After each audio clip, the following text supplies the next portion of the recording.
സർക്കാരിനെതിരെ ഉറപ്പായിട്ട് ഒരു വിധി എഴുതുന്നതിലേക്ക് ഞങ്ങളത് കൊണ്ടുപോകും. അതിന് യാതൊരു സംശയമില്ല.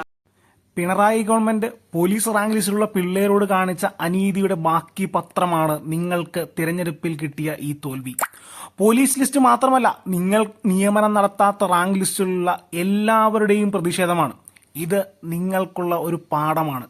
നിങ്ങൾക്ക് മാത്രമല്ല, നിങ്ങൾ കഴിഞ്ഞ് ഇനിയൊരു ഗവൺമെന്റ് വരികയാണെങ്കിൽ അവർക്കും കൂടിയുള്ള ഒരു താക്കീതാണിത്. പൊതുജനം കഴുതകളല്ല എന്ന് ഇനിയെങ്കിലും നിങ്ങൾ മനസ്സിലാക്കണം. 60 ദിവസത്തോളം ആ പിള്ളേർ അവിടെ സമരം ചെയ്തു. കേരളം ഇന്ന് വരെ കാണാത്ത രീതിയിലുള്ള സമരം, മഴയും വെയിലും സഹിച്ച് അവർ സമരം ചെയ്തു. എന്നിട്ടും അവർക്ക് വേണ്ടി അല്ലെങ്കിൽ അവർക്ക് പറയാനുള്ളത് കേൾക്കാൻ ഒരു മന്ത്രിയോ നമ്മുടെ മുഖ്യമന്ത്രിയോ തയ്യാറായില്ല. മുഖ്യമന്ത്രി ഒന്നറിയുക, നിങ്ങൾ നടത്തുന്നത് പോലെ പിൻവാതിലിൽ കൂടി നിയമനം നടത്തണം എന്ന് പറഞ്ഞ് സമരം ചെയ്തതല്ല അവർ.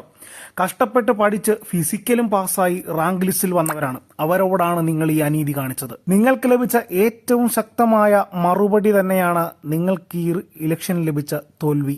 റാങ്ക് ലിസ്റ്റിന്റെ കാലാവധി ഇന്ന് അവസാനിക്കുകയാണ്. വളരെയധികം പ്രതീക്ഷയോടുകൂടിയാണ് ഞങ്ങളുടെ സമരത്തിന് പോലും വന്നത്. അതായത് ഈ ഗവൺമെന്റ് ഞങ്ങളുടെ നേരെ കണ്ണു തുറക്കുമെന്നുള്ള ഒരുപാട് പ്രതീക്ഷ. എന്നാൽ റാങ്ക് ലിസ്റ്റിന്റെ കാലാവധി അവസാനിക്കുമ്പോൾ ഞങ്ങൾ 9,000-ൽ പരം ഉദ്യോഗാർത്ഥികൾ പെരുവഴിയിലേക്ക് ഇറങ്ങുക. ഇങ്ങനത്തെ പ്രായം കഴിഞ്ഞ ഒരുപാട് പേരുണ്ട്.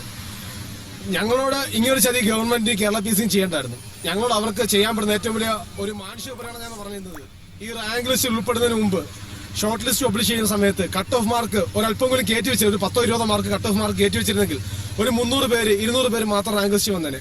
അവർക്ക് ജോലി കൊടുക്കാൻ പറ്റുമായിരുന്നു. ഞങ്ങളെപ്പോലുള്ളവർ എന്തിനു വിട്ട്